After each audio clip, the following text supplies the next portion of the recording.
Ano yung overall na observation mo sa proceedings before the court, attorney? Boring. Boring.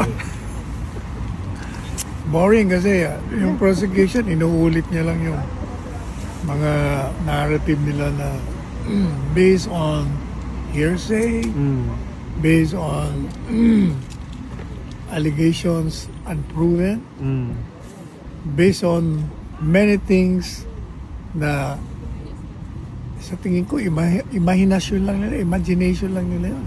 Yung kabilang panig naman, attorney, sinasabi nila na may laban daw talaga yung kaso, ganito, ganyan. Kaya nga, may based on their imagination kaya may laban sila. But considering na yung ICC pinagpipilitan na litisin si Presidente Duterte kahit wala itong jurisdiction, hindi ako magtataka na may laban nga sila. Ibig sabihin, mukhang tutuluyan ng ICC itong si dating Presidente Duterte. But hopefully hindi na tayo makarating doon dahil yung trial naman abutin ng 8 taon yan eh. By that time, Presidente na si Sara. Inday. Sara. So, attorney, you think it's highly irregular for the court to have this confirmation of charges hearing? Of course, kasi unang-una, wala silang jurisdiction. Pangalawa, yung issue ng jurisdiction, nasa appeals court pa. Yes.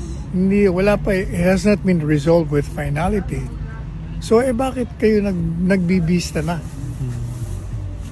Diba? Wala pa. Hindi nyo pa nga nare-resolve yung jurisdiction. Meron na kayong mga confirmation of charges. Maraming mga Pilipino, sir, nagsasabi talaga na this is just a politically motivated move using the court to advance their political agenda. What do you have to say to that? Matagal na yun ever since hindi ba yan ang aking linya sa mga programa ko? I've been saying that all along. Kasi ang end goal dyan to disqualify Inday Sara and to cripple the former president. Kasi influencer si Presidente Duterte sa kanyang anak.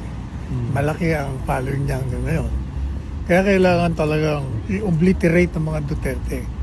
Kaya yung impeachment, yung pagkakulong ni Presidente Duterte, that's part of the overall plan of the anti-Duterte forces to remain in power. Kailangan ma-eliminate sila.